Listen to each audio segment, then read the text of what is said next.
Welcome. I hope you are having a wonderful night. Tonight, I will be telling some terrifyingly scary stories. Make sure to leave your feedback on the comments so I can make this the best experience for you.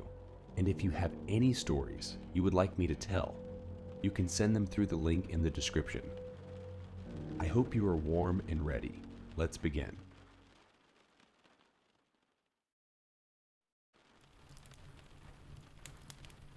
At 19, I was hired for the role of a correctional officer, one of the youngest at the most dangerous prison in Australia.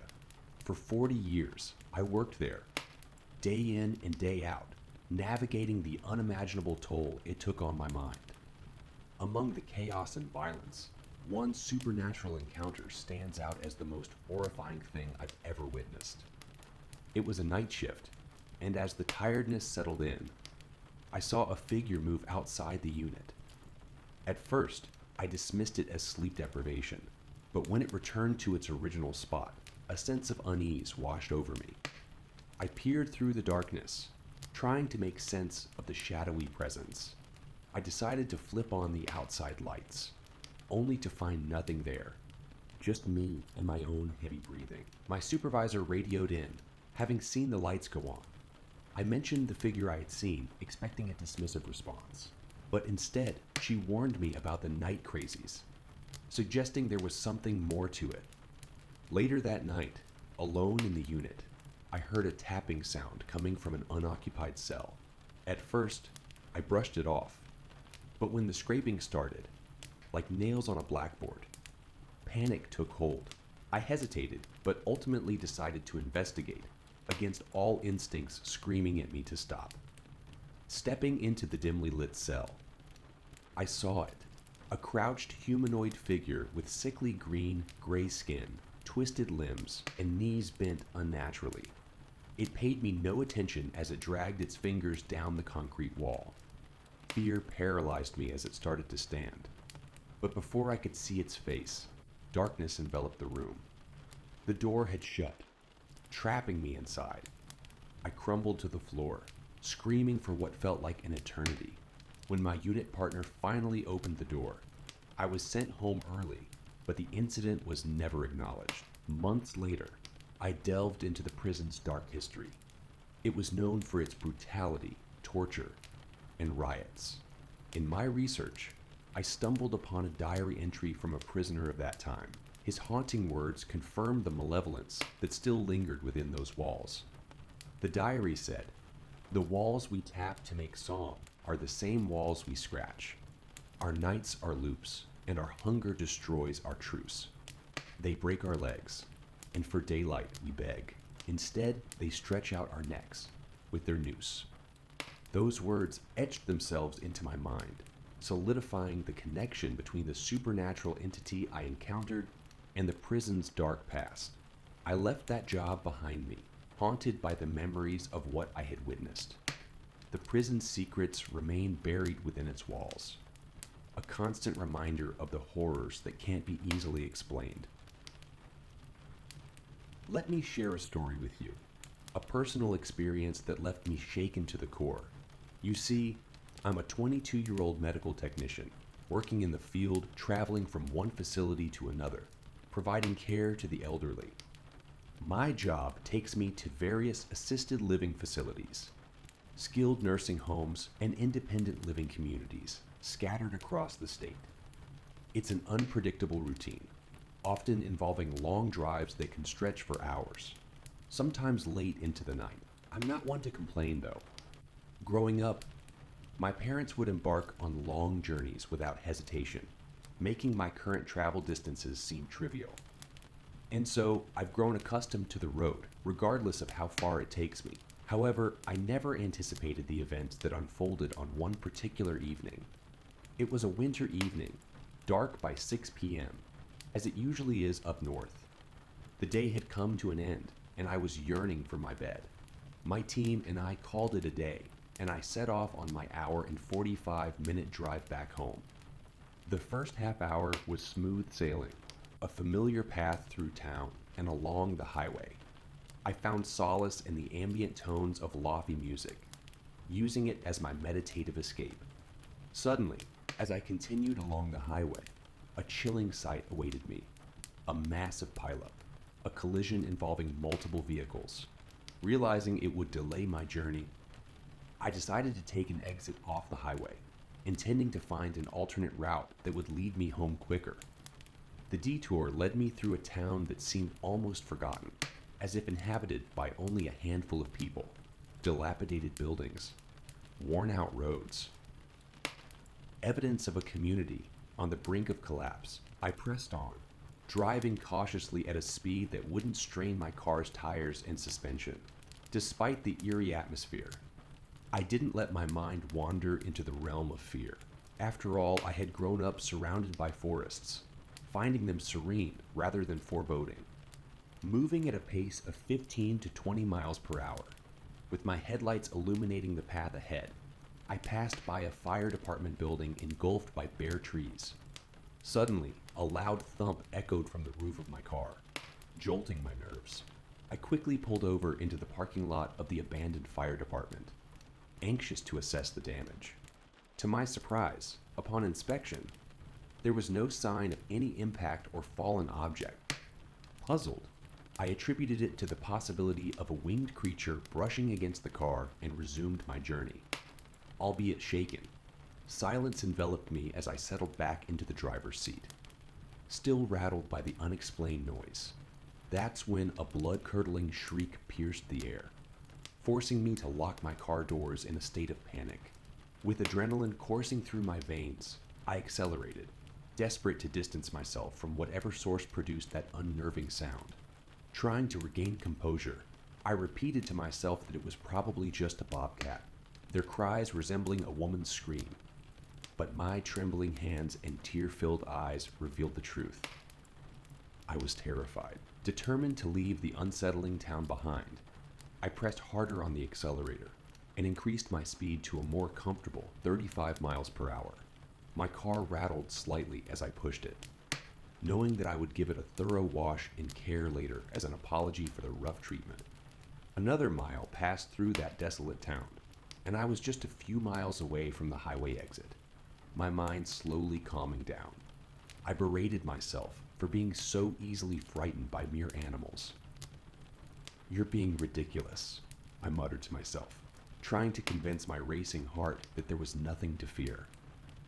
Perhaps it was time to play my beloved lo-fi music again, as a soothing soundtrack to ease my nerves.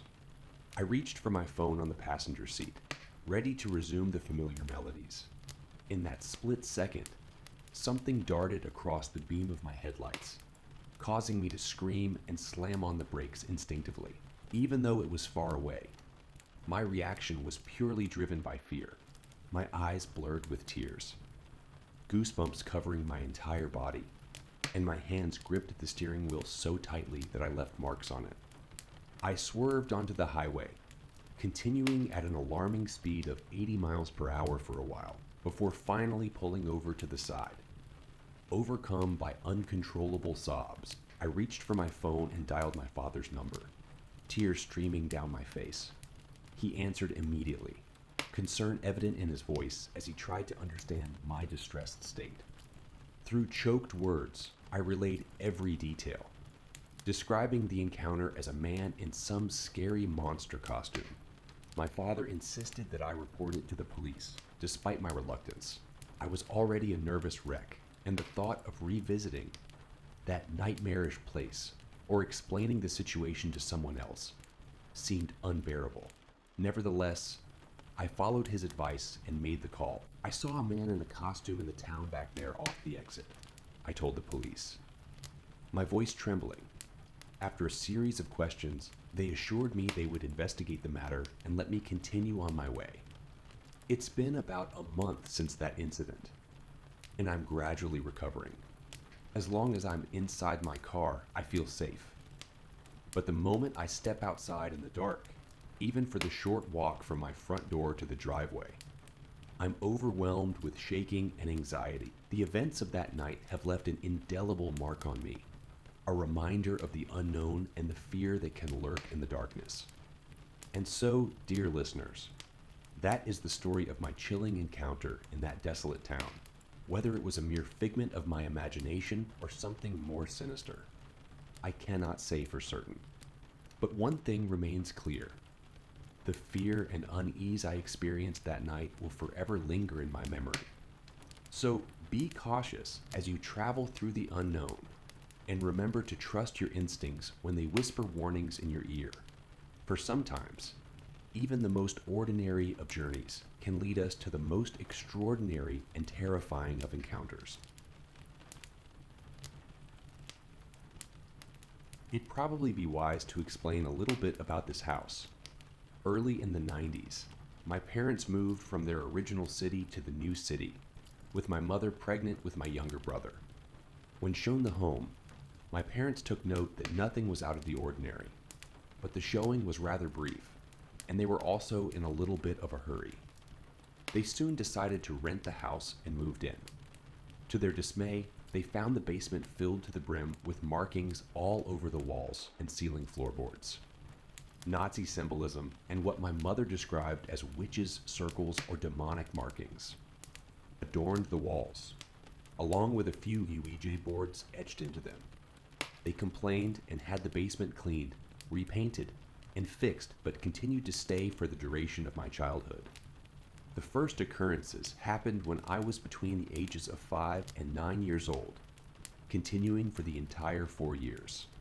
Roughly every night, I would refuse to go upstairs under any circumstance. I would physically refuse and fight my parents, often throwing a huge fit when they attempted to move me upstairs. When asked why I was so vehemently refusing to go upstairs, I outright told my parents, "The girl in the white dress at the top of the stairs says it is not safe yet." The funny thing is, I remember the little girl up until recently. I can't remember her face, but I remember she was about 7 and would tell me not to come upstairs. It wasn't safe. She wouldn't outright speak. She would somehow convey the message while shaking her head. I remember that because it scared me the most when I was a kid. She would look in the direction of my room for a little bit, every so often, and then simply look at me and disappear. That is when I knew it was safe to go upstairs. When I reached the age of 10, this stopped happening altogether. Never saw the girl again, but different. Stranger things began to happen. Late one night in our backyard, someone was murdered, moments before my father came home. Fortunately, that night, he decided to come through the front door instead of coming through the back. Later, odd meat was thrown in our backyard, and we found our dog smelling at it. Within the same year, my brother and I had a small area set up for us in the basement to play. Each time we would go down there, we would hear strange whistling.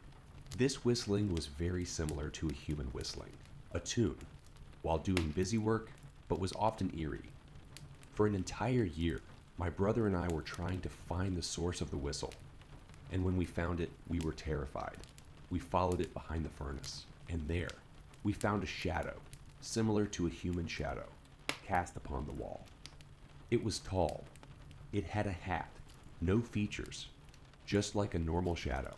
It confused us because we didn't understand how a shadow was there, because there was no light behind the furnace. It was dark, but this shadow was somehow darker. Then it looked at us, and by that, I mean we just knew it was looking at us. It whistled. I'll never forget that tune. I'm not sure if anyone knows the tune, but it was the tune used for yodeling. Yodel? Hey, who? Needless to say, we ran upstairs to our mom, terrified. She came to check it out, but found nothing. During the summer of my 12th year, my cousin's brother and I were playing in the basement. Suddenly, the furnace began to glow bright red on the filter door, as if it was being heated by a torch.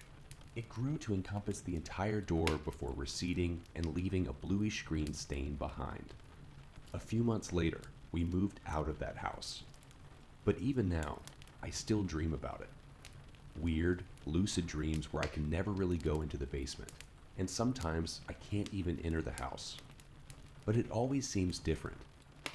Those are just a few of the tales from my old childhood home. There were many more strange happenings that I experienced and witnessed, confirmed by my parents, but often denied or dismissed by my siblings. The house holds a haunting presence in my memories, reminding me of the inexplicable and eerie events that unfolded within its walls.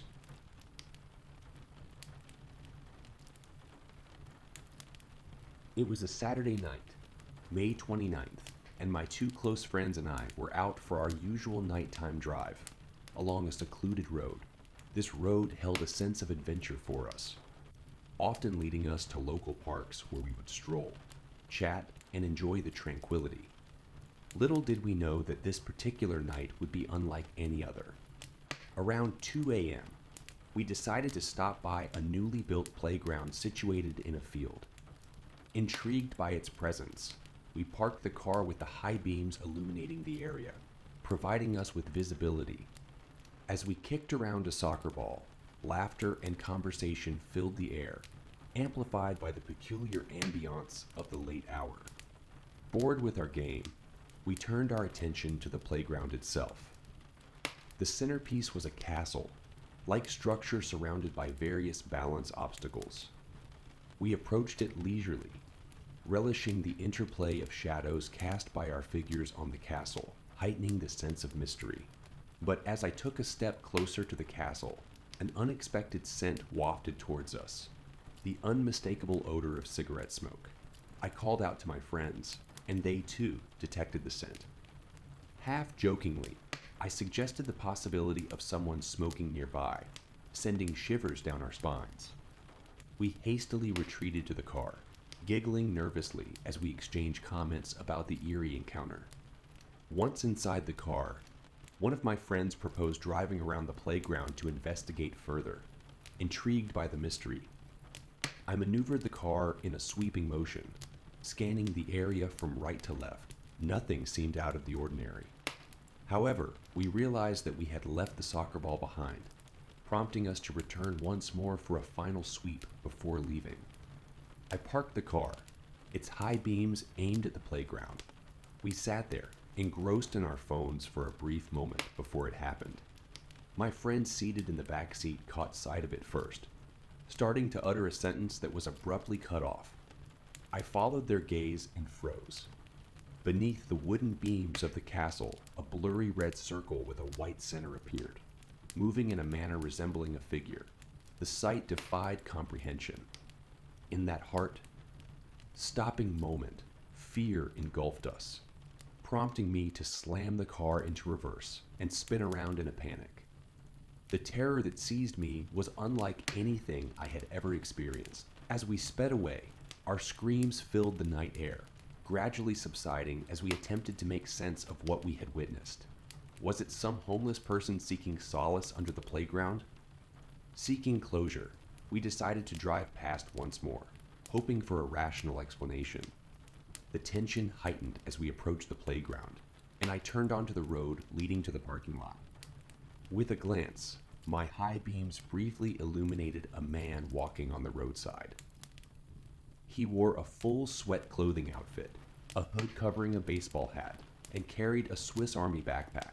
As we passed him, we noticed something peculiar. The absence of red. His entire outfit was white. Driven by curiosity, I decided to turn back for a closer look, only to find the man had vanished. Perhaps he had slipped into the nearby woods.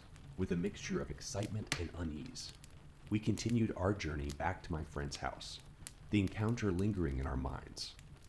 One thought kept echoing within us, the presence beneath the castle, silently observing and listening to our every move. Had we proceeded onto the castle, they would have been beneath us, hidden from view. The details of the playground, such as its purpose in memorializing a tragic incident, seem insignificant compared to the unexplainable events we encountered that night.